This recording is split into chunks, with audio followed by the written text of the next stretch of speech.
Hey friends, thanks for joining me on this very casual Sunday. I'm coming to you barefaced with just a lot of moisturizer and some lip gloss and my glasses because I'm getting older and it's harder for me to see. Hope that is okay with you. We don't have all the fanfare and production today. I really just wanted to share with you, not my first impressions or maybe even second, perhaps somewhere in the neighborhood of between second and third impressions of 10 fragrances, which is the entire catalog of the new Notes fragrance house. This house launched in 2022 as a new house and added to its library in 23. I don't know what they're going to come out with in 24. We shall see. Some of the fragrances have made a little bit of a buzz here on YouTube and on Instagram, and others people don't know about. I am a partner with So Avant Garde, and they very generously sent me the entire catalog of 10 fragrances to try out for you. So I have both my own impressions and my husband's impressions that I will sort of mesh together in this video and give you an idea of what you might want to try out based on my own tastes. I'll tell you which ones were hits and which ones were okay, which ones were misses for me, because I have some in all three categories. Before I get into the new Notes lineup, I did want to tell you about another newer fragrance that So Avant Garde sent for my review along with the new Notes lineup, and it was a big hit in my house. So this gets not only a big thumbs up from me, but a big thumbs up from hubby too. In fact, we're trying to decide whose shelf it's going to go on. It will likely end up on his shelf, although I think it could easily be on mine too because it's really fantastic. This is from a house that I am beginning to explore called Plume Impressions, and this is called Royal Bourbon. So the bottles here are really interesting. They remind me a lot of the Argos bottles without the design on them, if you will. There is like the relief of the plume here on the front and the beautiful name in cursive here. I'm not as crazy about these tops. They sort of remind me of the strange tops from, I can't find it behind me, but the C from a line from Armani, that kind of bottle top, which feels like a little bit disproportional to the rest of the bottle. That said, the fragrance is fantastic. So this full bottle retails for $205, and all of the fragrances that I'm going to share with you are on the So Avant Garde website. If you're interested in shopping any of these fragrances, check out the link in the description box to So Avant Garde, and you can use my code Veronica20 for 20% off. As of the day that I'm filming this fragrance is sold out because it is so popular, but it will likely be back in stock soon, and one that you should have your eye out for if you like exotic, boozy, spicy types of fragrances. So some of the key notes from the note structure that stand out to me here: cinnamon and ginger, rum. This is a very sort of boozy, spicy fragrance. Tobacco and caramel. There is leather and amber and vanilla in the base as well, along with some woodiness. It's a really complex fragrance. If I had to say that it reminded me of other fragrances, I would say somewhere in the neighborhood of some combination between, let's say, Side Effect plus Angel Share plus a good dose of tobacco. Like if you mixed all of that up into one fragrance, you might get something like this.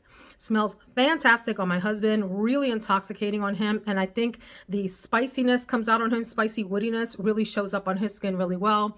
For me, the sweetness of the vanilla and the amber together, along with a little bit of that ginger, shows up more prominently for me on my skin. Out of the atomizer, it's heavy on the tobacco and the cinnamon and perhaps the vanilla. So I would assume that that's how it shows up on clothing, and then skin chemistry between gentlemen versus ladies could play a difference in how this fragrance shows up. So this gets a really big thumbs up from me. I have another one of these that I'm testing out that you'll hear about in a new video from Plume Impressions, and it's definitely a house that I want to try more of. I'm getting the impression that these are really sort of high quality fragrances that are hidden gems and probably deserve some more attention. Before we talk about the individual fragrances, if you're interested in sampling this house, there is a discovery set out on So Avant Garde. I think it's sitting out there at $60 for all 10 fragrances. And there are already a few of these that are sold out on So Avant Garde, the actual full-size fragrances. You can get individual samples of them too on the website for $6 a pop. They run at $220 for 50 mils, and so they're not inexpensive. Keep that in mind as you're thinking about which ones you want and whether you would like to sample first or not. So you can go out on the new Notes website and learn more about them, but really quickly, all of their fragrances are extrait de parfums, and they tout themselves as being an eco-sustainable house with gender fluid fragrances. So it reminds me a lot of the Calvin Klein campaign. If you remember CK1 and CKB and all of those, I'm getting that sort of feeling as I scroll across the website. They say on their website that you really need to try the fragrances on skin. Honestly, I would say that probably for most fragrances. And so see if you want to get some samples here on So Avant Garde and try these out before you commit to purchasing the bottle. So I'll start off with the fragrance that I think made the biggest splash, no pun intended, last year, especially as we were moving into cuffing season or sweater weather in the fall, and that is Caramelo Vanilla. I will say this about this fragrance. I think it smells really good and it gets a thumbs up from me. It did not smell to me how I was anticipating based on some of the reactions that people had on YouTube and some of the reviews that I saw on this, which talked about this being a heavily gourmand fragrance, and it reminds people of Bianco Latte. And I do think that there are some similarities, but I would not call them the same fragrance. For me, this one smells a little bit like the air around a Cinnabon or a cinnamon bun, whereas I think this one is deeper on the caramel, and I think it's a deeper fragrance overall. It has a more sort of dry texture that, well, this one can be a little bit dry too, but this one is even drier, if you will. It's heavy on the vanilla and the caramel, and this one has a dulce de leche note that I don't think Bianco Latte has anything like that. And when you think about dulce de leche, when you think about using it in baking or in desserts and all of that, it's thick, it's creamy, and it's caramel in nature. So very sweet. I will say that this one has a good dose of musk that underlies the entire fragrance. So you need to like that, and I don't feel like this is as feminine as Bianco Latte. This one to me is a bit more unisex in terms of being like a dry gourmand that ladies and gentlemen can be comfortable wearing together. So this one does get a thumbs up from me. I think this has moderate longevity and moderate projection. Some people find it to be soft, and when I first tried it, I thought that it was soft, but as it has sat a little bit longer here and oxidized a little bit as the weeks have gone on, this has strengthened up a little bit. The second one that I will talk about is actually one that sort of knocked me out the first time that I smelled it. And as it dried down and I came back to it the second and the third time, I was like, I think I really like this because it's weird and it's sexy and it's really animalic, as the name would imply. I'm a little embarrassed about the name, so clutch your pearls. Erotika Minimale or Minimale. This house is out of Italy, so I'm just going to go ahead and attach the E on the end and say Minimale, but I'm sure one of you knows. And will let us know in the comments how to pronounce this fragrance. Woo! Let me tell you what this reminds me of, because I got an immediate sort of sense of Paloma Picasso from Paloma Picasso meets Habanita Molinard meets Absolute Aphrodisiac from Initio. All of those together, here you go. It's powdery, it's rosy, it's patchouli. It is very like kitchen spice, like coriander in that direction. So if you think about Caramelo Vanilla as having those fall spices that you would put in sweet desserts, this has coriander. Coriander can have a little bit more of like a green, earthy smell to it as a spice. This reminds me of like old school shipper fragrances. It's got something going on, you all. It's got something going on. So the packaging that this comes in has like a mask. Maybe it's a Halloween mask, or maybe it's a like eyes wide shut type of mask. Do you remember that movie? That's the kind of feeling that you get from this, and maybe what those rooms smelled like in that movie. If you don't know what I'm talking about, go check out that movie. It's with Nicole Kidman, and I forget the other, was it Tom Cruise? Who was the male actor in the movie? I don't even remember who the lead was. Was it both of them? Definitely Nicole Kidman. Anyway, it's not about that movie, but that movie was something else. It kind of rocked my brain when I watched that. Did it do that to you? That's the kind of effect that this fragrance had when I tried it. I was like, wow, that is really exactly what it looks like. It's animalistic and it's erotic. And then I put it aside and I thought I could never wear that, and then came back to it a few times and thought it's really quite interesting. Has a little bit of musky powderiness, like I said, that rosy thing. If you remember Agent Provocateur in the Pink Egg, that one, when that first came out, how that rosy woody fragrance was a little bit shocking to the senses. This is like that, except heavier on like a patchouli, rosy, spicy aspect. This is something else. So this gets, for me, I would say if you're an adventurous fragrance wearer and you want something out of the box, this gets a thumbs up. If you're looking for something that's more either traditional or that you think is going to have some mass appeal and be widely liked, this is not for you. This is for those of you that like those daring, almost skanky fragrances. It delivers on its name is what I will say. Oh, I almost forgot to tell you, husband hates this, the Erotica Minimale or Minimale, whatever we're going with for the pronunciation. He can't stand it. He thinks it's gross. And I continue to get more and more intrigued with it the more that I try it. So do with that information what you will. And we will go on then to one that I do think leans fairly masculine, and that is New Leather. I have to tell you, I immediately liked this when I tried it. This was one of the easy winners of the bunch, and it's one that I'm not sure I would gravitate toward myself as a lady often anyway, because it reminds me so much of ombre leather from Tom Ford, which we have in our collection that's on my husband's shelf, and I think is amazing on him. Ombre leather is edgier, and so for those of you ladies who like ombre leather but wish it was just a little bit more toned down, this might be that one for you. So you have to love leather, because this is definitely an earthy leather fragrance. However, I will say that it's almost like a more toned down version, if you will, of ombre leather. I think this one is maybe like a little bit softer. It has a characteristic iris note that lends a little bit of creamy, almost powderiness to the fragrance. I mean, you don't think of iris as being a creamy floral, but it can feel like that sometimes. The powderiness of it can feel like it has like a thick creaminess, which sounds weird when you talk about powder, because powder tends to be a very dry fragrance note, but hopefully that makes sense to you. Creamy powder. Anyway, very much a beautiful leather fragrance. I found this to be one of the nicest scents of the entire bunch, one of the easiest to love, especially if you are into leathers. And I would absolutely give this a thumbs up for my husband for sure. It's one that I would reach for very, very occasionally, and probably before ombre leather, which, like I said, is a little bit edgier, a little bit more daring and artistic of a fragrance. This is more palatable, a more palatable version of that. Moderately projecting, and definitely a pretty good long-lasting fragrance. New Leather. One of the fragrances in the lineup that I was fully prepared not to like. I don't know why I had a bias toward this. As I saw the name, I thought for sure that's not going to be for me. And I was pleasantly surprised to quite enjoy the fragrance profile of this. It is called Rosa Limone. Rosa Limone. So this is very much limon. Think about lemon and limes and grapefruit and all of the tart citrusy types of fruits. There's a beautiful light accord of that in here, as well as sea air, ocean air. There's like this salty ocean air, and also like this freshness from an ocean breeze. If you think about all of that together, seaside, that sort of fresh seaside salty air, along with a beautiful citrus, accompanied by just the right dose of florals.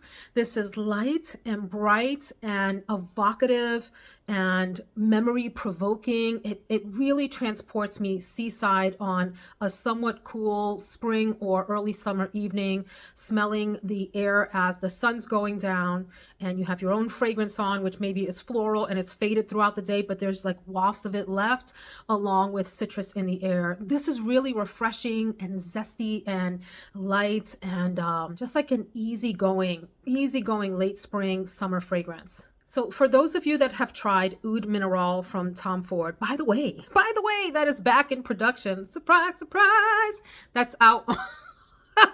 Out on Sephora, and I will likely pick up a small bottle of that to see if it's the same as the original formulation. Oud Maracuja is a really intense fragrance from Tom Ford that has all of the oceanic vibes that anyone could ever want. Some touch of aromatics in there and all of that. It's a really divine, unique fragrance, but pretty masculine leaning. If you take the aspects of that maybe most ladies would enjoy, and infuse that with a hint of floral and, like I said, a nice dose of citrus, you may come up with something like Rosa Limone or Limone. I'm making up all kinds of pronunciations for these fragrances, folks, so forgive me if that offends your language sensibilities. I'm doing my best here, but this also gets a thumbs up from me. But I will say it's a very particular type of fragrance. You really do need to like the ocean air smell or sea air to enjoy this fragrance, because I feel like it's prominent here. So the fragrance that I was most excited to try when the package first arrived, ripped it open, tried it out, sniffed it, like had my husband do the same, and we both stepped back, and the sound in our minds was like, wah, wah, wah, wah. I am talking, friends, about Latte di Cherry. If you have tried this and you love this, please do let us know in the comments. My experience is not the end all be all, and I do welcome differences of opinion if you've had a different experience. And I've had the situation where I've tried something and then changed my mind. But remember, like I said, this is about my third impression or so at this one that I really did want to like. I do like the color of the little bottle. I think it's adorable. This is like a cherry lifesaver. That's what this tastes like in my mouth as I sniff it. That's the taste I'm getting. Does that happen to you when you sniff a fragrance? You get a certain sort of taste that comes to mind, or that your mind tricks you into thinking you have a taste association. It's a cherry lifesaver for me, along with a medicinal note, which can happen with cherry. Sometimes a lot of people get that. I don't usually get that with cherry fragrances, but I did in here. It does taste like a little bit of like a lifesaver plus cough medicine mixed into one. Definitely heavy on cherry. There's supposed to be all these beautiful other notes that I usually love when they're combined in fragrances. Let me read you some of them. Hold on a minute, friends. Almond, tonka bean, red berries. I mean, who doesn't love a good juicy red berry note? Vanilla, sandalwood, musk, spices, amber, citrus. A lot of good things, but I have to say that this one really fell flat for me, to the point where I couldn't tell you, as a friend, a fragrance friend would not let another fragrance friend go purchase this at the pricey tune of $220. I mean, even with my 20% discount, that's still pricey for this, my opinion. You try it for yourself. If you think you'll have a different experience with it, please sample this and see what you think. Or like I said, for those of you that love this, you tried it and it was the cherry fragrance of your dreams, let us know below. And as always, friends, if my mind changes on this, I will absolutely let you know in the future. In fact, maybe I will wear this to bed tonight to test it out again for the 4th time. And who knows? You never know, as something sits in your collection, whether you will change your mind. But I have to give this one a thumbs down, unfortunately. I'm so sorry. So I think this one, the next one, maybe has the least favorable reviews of the bunch, I think. Like, have you ever seen a rating on Fragrantica that was in the 2s? I don't see that often. Sometimes I'll see it in the 3s. Like for some of the ones that I mentioned, they're in the 3s, and maybe I like some and maybe I don't like the others. This is in the 2s, and it's a little bit shocking. I don't think it deserves that low of a rating, but I can see how people are not into this. This one is called Cocktail Maracuja, and I gotta say, I like the color of this bottle. It is unusual. How many orange bottles do you have in your collection with orange tops? So from that sense, it's a little kitschy and fun, and I like it. Cocktail Maracuja, what a name. So this has been compared to Kirke from Tiziano Terenzi, and it's been compared to Erba Pura from Xerjoff. I have to say, when I smelled this, I immediately got Tiziano Terenzi vibes times 10 and in the masculine direction. I don't think this has any sort of feminine undertones, although there's some fruitiness in here. There are some of the traditional fruity notes that you see in a lot of Tiziano Terenzi fragrances, like passion fruit and those sorts of like tropical, really deep, fruity types of notes. I feel like this comes across oudi to me as well, although I don't think there's oud in the note structure. Let me check for you. No, it doesn't have any oud. There is passion fruit at the top, pear, strawberry, black currant. Definitely you get a lot of deep fruitiness in the fragrance initially, but I will say the majority of the fragrance gives you some combination of a musky patchouli cedar type of deal, and I have to say it feels like deeply oudi to me as well. I don't know that this is one that I would readily reach for, so I can't give it a thumbs down because I don't dislike the fragrance, but it is super like strong in terms of the thickness of the fragrance and how the note combination comes across. It's one of those that you're either going to go, wow, this smells amazing, or ooh, what were they thinking? So this would be the most polarizing. Well, maybe I'm going to say this is the most polarizing of the entire, well, no, the Erotika Minimale, that one I would say is maybe the most polarizing, followed by this Cocktail Maracuja. So I'm going to give this like a sideways thumb because if it was on the right person, I might really enjoy this. I will say I'm sniffing here. This isn't one that I've tried a whole bunch. I've tried this maybe a couple of times. As I'm trying it again here, or sniffing rather, I'm getting a lot more of that fruitiness as I'm talking. But it's thick and it's musky, and I swear that there's something that is feeling kind of oudi here. So I would say the cedar aspect of this is more in the opening and in the mid. That dry down really feels thick and fruity and oudi, and a lot more of that patchouli comes out. So this is a polarizing one, and definitely not for the faint of heart and not for beginners. So those of you that like to walk around like a piece of artwork due to your fragrance, check out Cocktail Maracuja. Here's your Picasso art that you can wear as fragrance on your body. This smells how some of Picasso's wartime Cubist paintings look. You know what I'm talking about? Where there's like an eyeball here and a mouth over there. This reminds me of those paintings.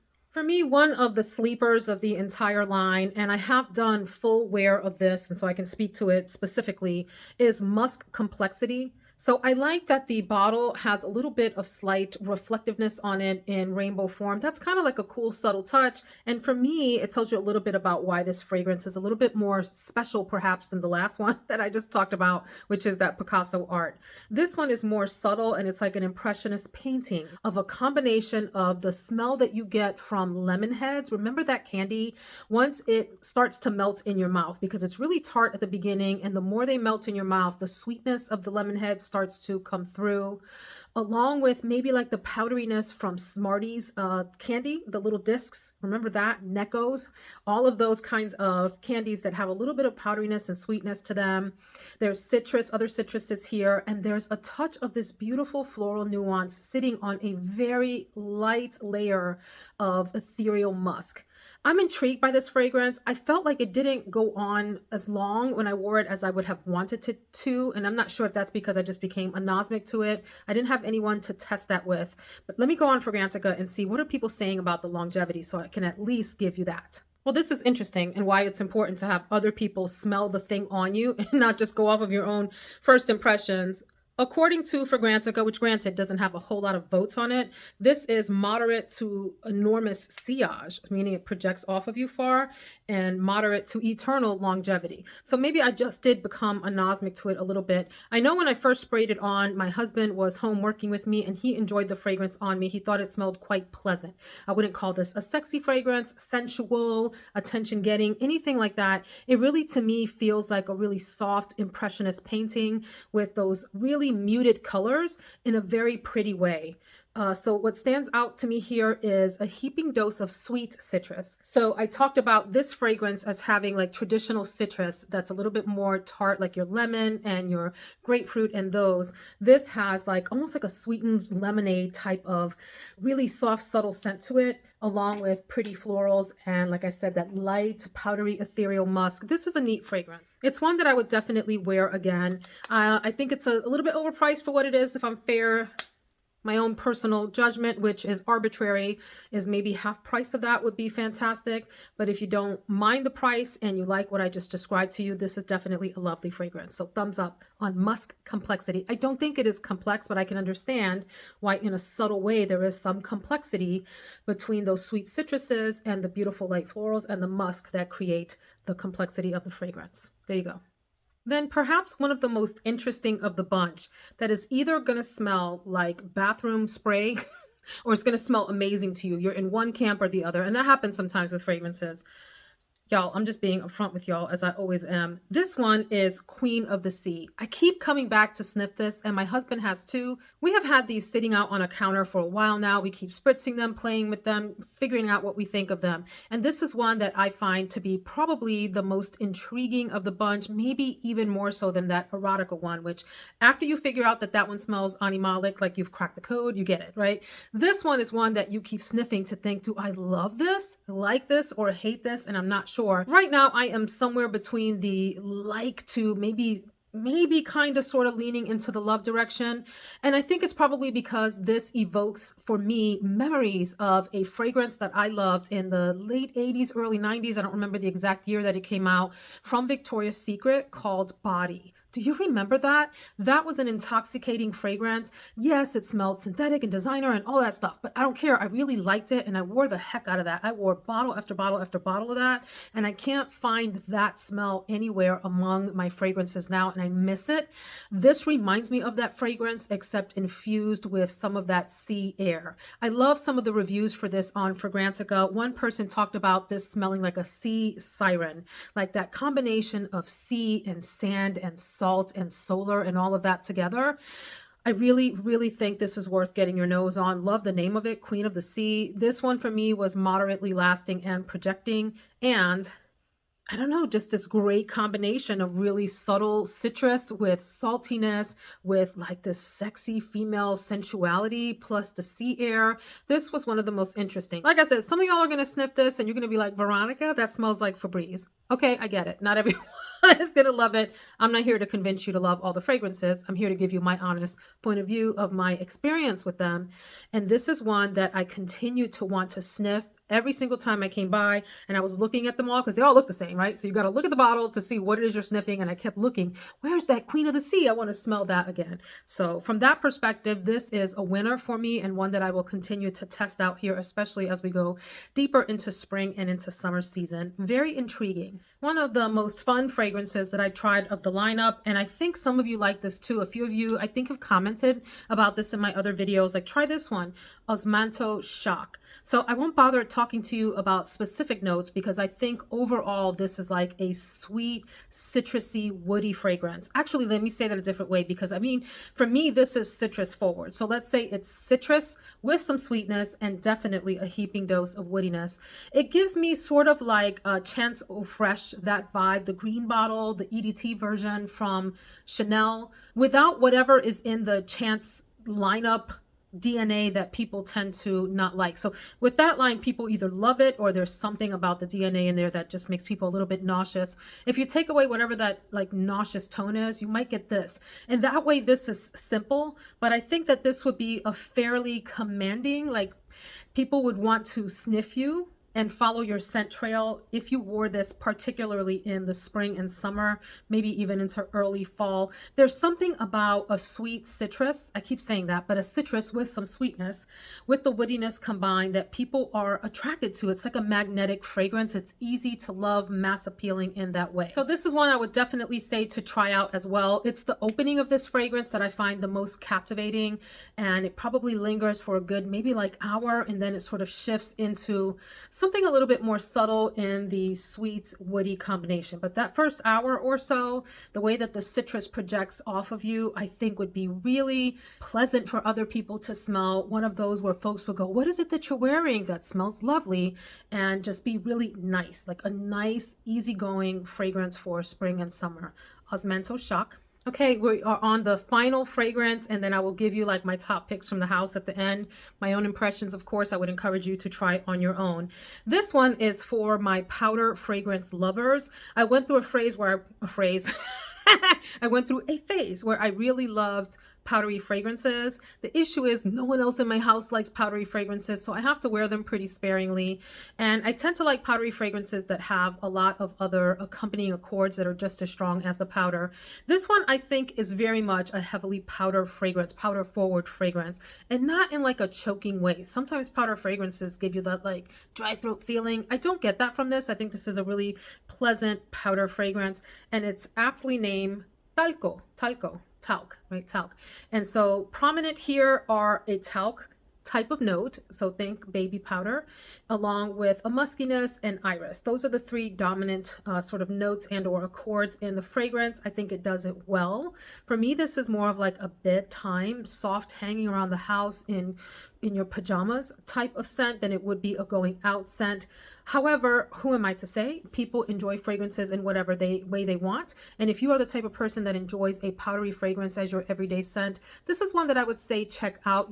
You definitely have to enjoy iris. I think that is the one prominent floral note. I think there's rose and other notes in the fragrance, but powder and musk and iris is dominant. It's pleasant. I think for me, this is more nondescript than anything else because there are other powder fragrances that I would probably reach for before this that I think have a lot more character and interesting facets. That said, to each their own, and check this out if you're interested. So again, in the description box, there is a link to So Avant Garde, and you can use Veronica 20 for 20% off of these. Some of these are currently sold out because they're super popular, but you can always keep checking back on the So Avant Garde site for either the full bottle or the samples to see if you're interested in any of these. So final thoughts, for those of you that like a unisex to masculine leaning fragrance and you like leather, you cannot go wrong with this new leather fragrance. Beautiful smell, really easy to like. Like I said, a softer, more likable version of ombre leather, because that one is a little bit particular and we adore that in this house too. But this one is even easier and rounder and softer than that.